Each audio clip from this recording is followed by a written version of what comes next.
আমাদের আসাদুল হাবিব দুলু এই তিস্তা বাঁচানোর জন্য, মানুষ বাঁচানোর জন্য, দেশ বাঁচানোর জন্য, পরিবেশ বাঁচানোর জন্য, হৃদয় বাঁচানোর জন্য যে মানুষটি ভাসানি মরে গিয়েও মনে হচ্ছে মরে নাই।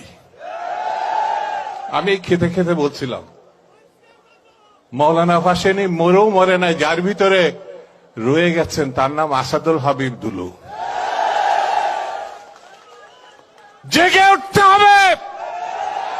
শহীদ জিয়ার বাংলাকে যারা শ্মশান করতে চায়, বেগম জিয়ার বাংলাকে যারা শ্মশান করতে চায়, তারেক রহমানের বাংলাকে যারা শ্মশান করতে চায়, তাদের সঙ্গে আমাদের কোনো আপোষ নাই, হতে পারে না, পারে না, পারে না। লড়াই শুরু হয়েছে। আমার কাছে একটা কাগজ, ছোট্ট একটা বই দিয়ে গেল একজন।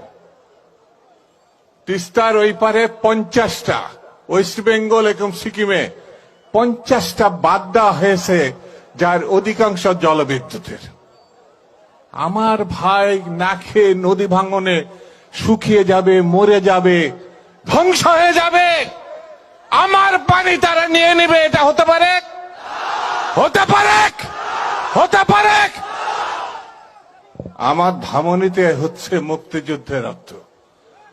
আমার ধামনিতে 71 সালের রক্ত, যে রক্ত কারোর কাছে কখনো মাথা নত করতে শিখায় নাই।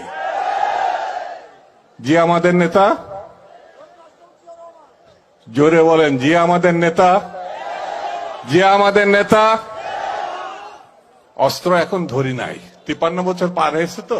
আজকে দুলু ভাই আন্দোলন শুরু করেছে, আন্দোলন চলতে থাকবে। দরকার হলে আবার যুদ্ধ হবে, হবে, হবে, হবে। 370 করে নিলাম আজকে।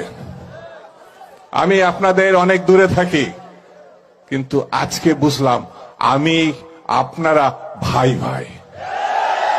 যে যেখানে থাকুক, দেশের কথা যে ভাববে,